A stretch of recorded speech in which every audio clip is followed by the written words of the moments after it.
Hey y'all, sorry that I'm not going to be there this Thursday. I had a contracted annual event that I totally forgot about. I want to tell y'all great job at the recital. It was awesome, and I'm looking forward to seeing y'all the following week. So what we're going to do today, I'm going to give you some stuff that I think is just going to kind of fill in some gaps, some things that we didn't complete fully already this semester. So whether this is what you do on Thursday or something else the sub has, either way is fine, but I would advise dealing with this. So what we're going to talk about first is chord progressions, which we've done. We've talked about Roman numerals and Roman numeral analysis, but it's been a while. So we're going to talk about just some basic chord progressions like 1, 4, and 5. Now what that means, those numbers are going to indicate letters for chords depending on what key that we're in. So for example, if we're in the key of C, 1 is C. So if 1 is C, what's 4? So C, D, E, F. So 1 to F, which is 4. If F is 4, what's 5? C, D, E, F, G. A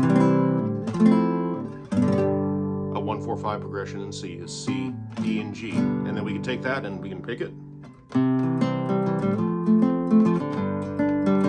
We can strum it. Okay, so if that's the case, let's say we're going to A minor, the relative of C, what's 1, 4, 5 there? Well, 1 changes to A, right?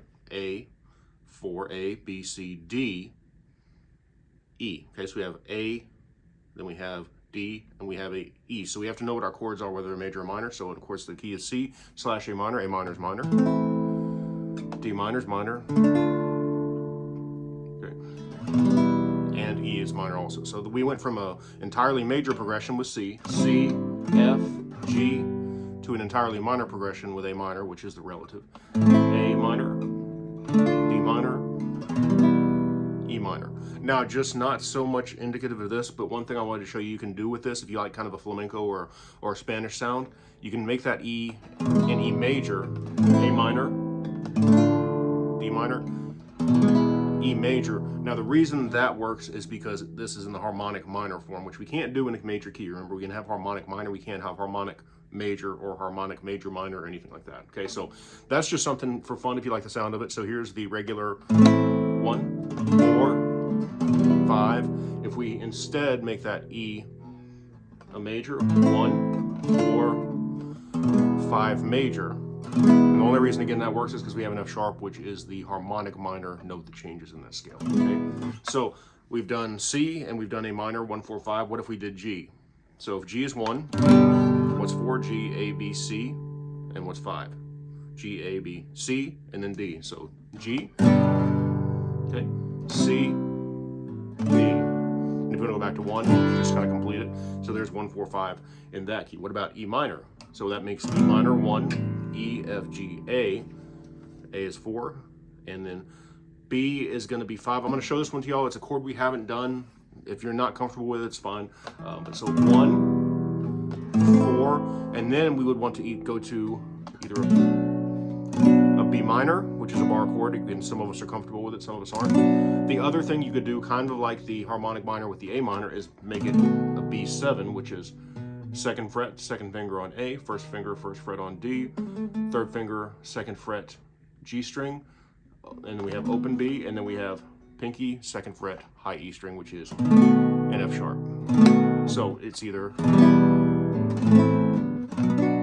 or. Okay, and so again, it's fine if you've kind of forgotten the Roman numeral thing we're talking about, don't worry too much, but just put into practice the chord progressions that I'm showing you now. This is one way, if you're not super familiar with building chords or picking chords out of songs or things like that, this is one way to get good at doing it. So we're going to leave it with those two keys now. So C / A minor has no sharps, no flats.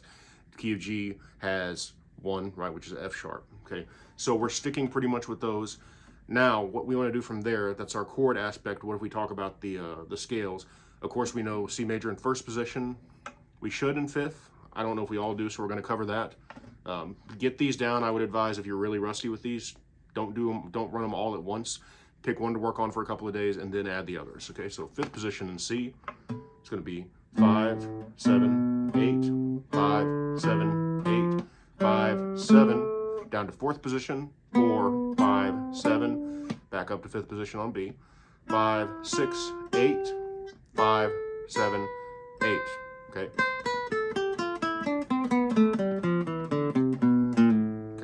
Now 7th in this key, 7, 8, 10, 7, 8, 10, and 7, 9, 10, 7, 9, 10, 8, 10, and then 7, 8, 10.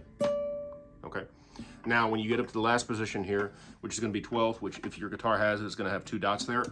Okay, and what this is really going to be, it's just like first position, except you have no open string, right? So it's going to be open. I'm sorry, when I say open, it's going to be 12, 13, 15, 12, 14, 15, 12, 14, 15, 12, 14, 12, 13, 15, 12, 13, 15. Okay, so again, same pattern as we have open, only no open strings. Okay, so that is going to be really important. That's the priority for this, because if you learn those few positions, you'll learn how to move them around the neck for other keys. It's going to save you a whole lot of work in the future. The other thing we're going to do, we can approach this 2 ways. In the key of G major / E minor, and we can think of this in terms of our recital songs, right? The Garden was C major for those that did improv, and then the Hall of the Mountain King was an E minor, and that's where we changed that F to an F sharp.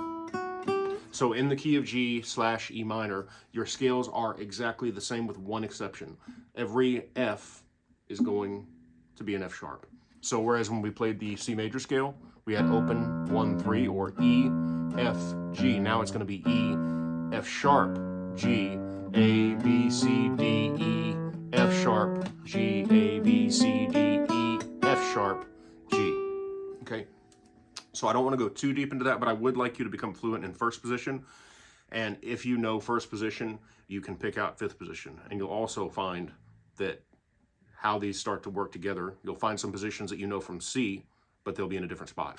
Okay, so above all, here's what we have today. I know it's been quite a bit that I've thrown at you. We have our chord progressions in terms of 1, 3, 5. You can also, again, in your mind, feel free to pick out any 1, 3, 5, 1, 4, 5, 1, 6. You can do all kinds of cool stuff just to get a better idea of things.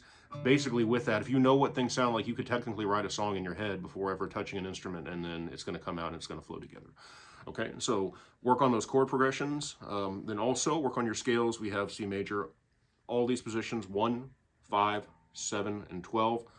If we're fluid with those, we will add a couple more in later, but then also the first position in G / E minor. And that's going to set you up really well to be able to play just about anything, or to have a good foundation to springboard into other keys and understand how things work together. So I will miss y'all Thursday, but I do appreciate y'all. I am praying for y'all, and I will look forward to seeing you the following week. All right, y'all take care. God bless.